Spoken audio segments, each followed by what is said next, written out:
दोस्तों, भारत सरकार जो है 1 रुपए से लेकर 10,000 रुपए तक की करेंसी नोट इशू कर सकती है। दोस्तों, जब भी आप किसी से पैसे में लेन देन करते हो, कोई माल सेल परचेज करते हो, कोई सेवाएं देते हो या लेते हो, तो पैसे का लेन देन होता है और जो भी करेंसी नोट आपकी जेब में होती है उस पर लिखा होता है कि मैं धारक को इतने रुपए देने का वचन देता हूं। I promise to pay the sum of rupees 10, 20, 50 vice versa to the bearer।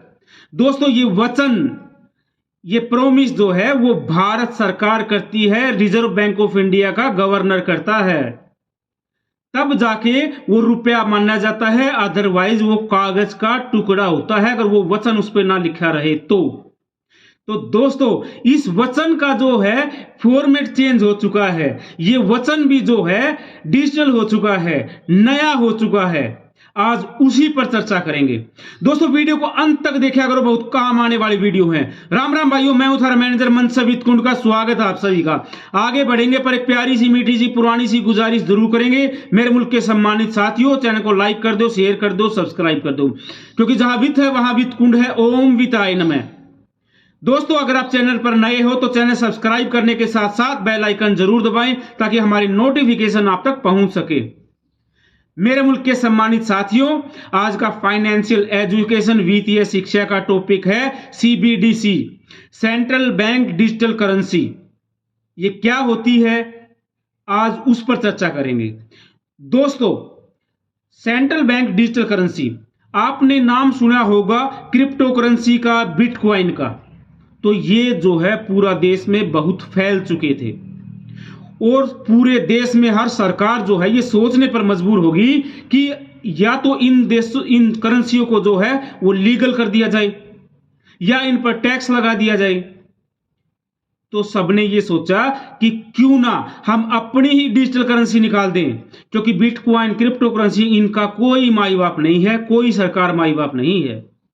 तो दोस्तों, इंडिया उन गिने चुने देशों में है जिनकी अपनी डिजिटल करेंसी है। 2011 से दुनिया के 81 से ज्यादा देश इस प्रोजेक्ट पर लगे हुए थे। भारत ने सफलता प्राप्त कर ली है और जो इंडिया की डिजिटल करेंसी है, इंडिया का डिजिटल रुपया है, ई रुपया है, उसका नाम है CBDC, central bank digital currency. दोस्तों, ये दो तरह की होती है, होलसेल सीबीडीसी और रिटेल सीबीडीसी।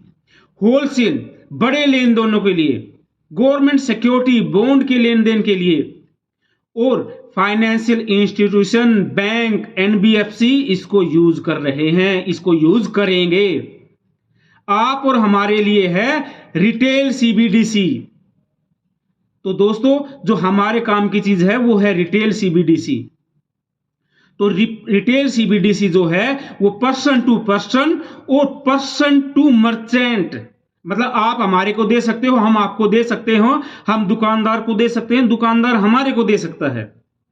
दोस्तों, पहले जब कोई आप माल कैश में लेते थे, आप किसी दुकान से आपने कोई सामान लिया तो आप उसको पैसे दे देते थे, 10, 20, 50, 100 जो भी उसका रुपया होता था। तो दोस्तों, वो फिजिकल कैश जो है वो अब डिजिटल हो चुका है। ठीक है दोस्तों, तो वो रुपया भी जो है आप डिजिटल तरीके से करोगे, वो फिजिकल पेमेंट भी जो है आप डिजिटल तरीके से करोगे। उसी का नाम है रिटेल सीबीडीसी।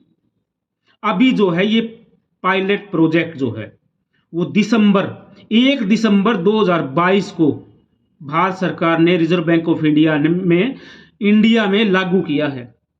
और जो सीबीडीसी होलसेल है वो नवंबर में कर दिया था, लेकिन जो रिटेल सीबीडीसी है वो 1 दिसंबर 2022 में लागू कर दिया गया है। वो पायलट प्रोजेक्ट के रूप में 4 बड़े शहरों में, दिल्ली, मुंबई, बेंगलोर और भुवनेश्वर में लागू किया गया है। और 9 बैंक जो हैं इसमें पार्टिसिपेट अभी कर रहे हैं। वो 9 बैंक हैं: state bank of India, union bank of India, bank of Baroda, HDFC, ICI bank, yes bank, Kotak Mahindra bank, IDFC first bank, HSBC bank, तो दोस्तों जब इसकी सक्सेसफुल हो जाएगा और जब इसमें की जो कमियां हैं वो देख ली जाएंगी तो धीरे धीरे इसमें जो है मॉडिफिकेशन होगा।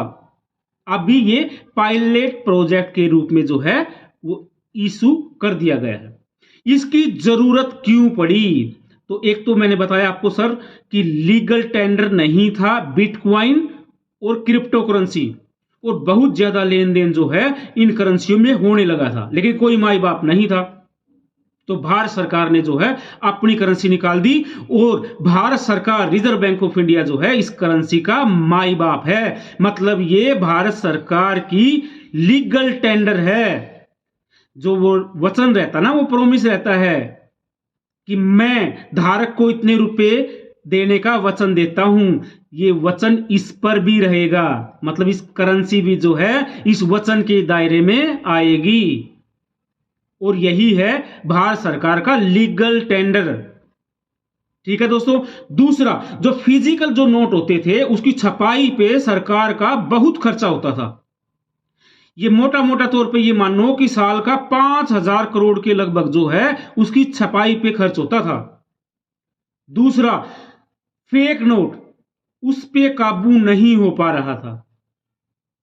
जैसे भारत में जो है नोटबंदी हुई, लेकिन सरकार और रिजर्व बैंक ऑफ इंडिया ये नहीं बता पाए कि फिजिकल करेंसी कितनी सर्कुलेटेड है और क्या हालचाल है, क्योंकि जो फिजिकल करेंसी है वो कितना है उसका कोई ब्यौरा नहीं था।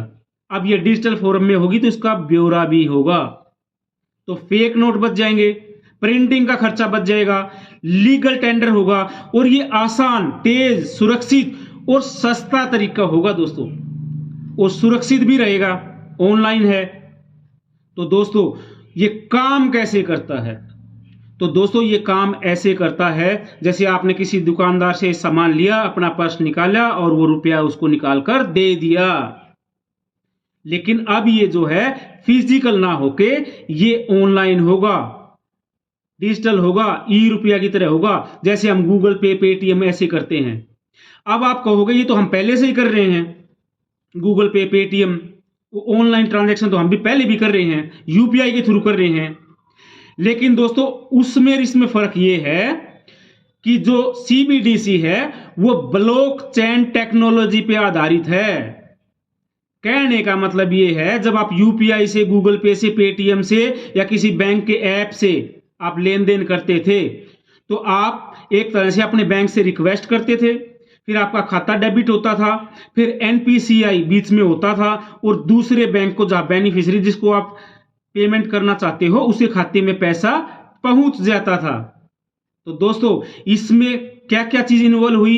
एक आप इन्वॉल्व हुए, आपका बैंक खाता इन्वॉल्व हुआ, आपका बैंक इन्वॉल्व हुआ, एनपीसीआई इन्वॉल्व हुआ, और अगला जो बेनिफिशियरी का बैंक है वो इन्वॉल्व हुआ, उसका खाता इन्वॉल्व हुआ।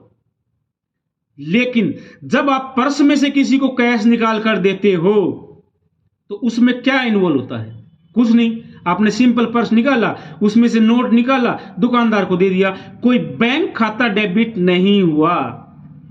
तो ऐसे ही इसमें कोई बैंक खाता होना जरूरी नहीं है, आप ऐसे ही पैसा अगली पार्टी को दे दोगे जैसा फिजिकल देते थे, लेकिन वो अब डिजिटल रूप में होगा। तो इसके लिए जो है बैंकों को दिशा निर्देश दिए जाएंगे कि वो अपने मोबाइल ऐप में, इंटरनेट बैंकिंग में ये सुविधा इंक्लूड करे।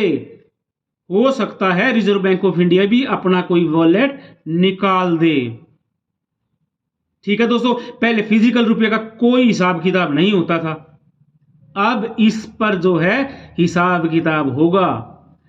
कुल मिला के आपकी जेब में भी जो पैसा है उस पर भी सरकार की नजर है।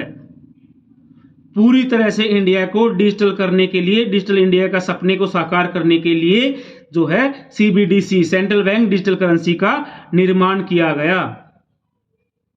ठीक है दोस्तों, तो ये है सीबीडीसी, और इसमें जो है ये देश का डिजिटल टोकन होगा, और जो लेन देन है वो आसान होगा, स्मार्टफोन से होगा, फेक करेंसी बंद हो जाएंगी, प्रिंटिंग का खर्चा बच जाएगा, और ये जब इशू हो जाएगा तो ये हमेशा के लिए रहेगा, इसमें कोई नुकसान होने का डर नहीं है। पर्यावरण के लिए सेफ है। और जो क्रॉस बॉर्डर ट्रांजैक्शन होती है, जैसे हमने अपने देश से किसी दूसरे में करी, दूसरे देश से हमारे में की, तो जो कैश में लेन देन होता था उसका भी जो है हिसाब किताब होगा। और जो क्रॉस बॉर्डर ट्रांजैक्शन में जो टाइम लगता था वो कम हो जाएगा डिजिटल लेन देन से। तो उसी के लिए जो है सीबीडीसी का निर्माण किया गया है।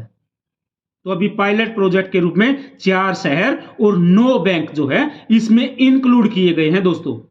और ये ब्लॉकचेन टेक्नोलॉजी पर आधारित है। शुरू शुरू में आपको ऐसा लगेगा कि ये जो है यूपीआई में, इसमें बहुत ज्यादा आपको फर्क नहीं दिखाई देगा, लेकिन बस फर्क यही है कि उसमें बहुत सारे यूपीआई में जो है बैंक आप और अगला बैंक और अगले बैंक का जो अकाउंट नंबर, काफी सारी चीजें इन्वॉल्व होती हैं। इसमें बहुत सारी चीजें इन्वॉल्व नहीं होंगी। जिस बैंक में आपका खाता है वो बैंक जो है आपको डिजिटल करेंसी दे सकता है। और ये जो है बैंकों को दिशा निर्देश जो है government of India, reserve bank of India देगी। तो दोस्तों अभी के लिए इतना ही है CBDC, central bank digital currency. आगे जो भी अपडेट आएंगी हम आपको अवगत करवाएंगे। तो दोस्तों आशा है ये वीडियो आपको पसंद आया होगा। तो चैनल को लाइक कर दो, शेयर कर दो, सब्सक्राइब कर दो। राम राम भाइयों।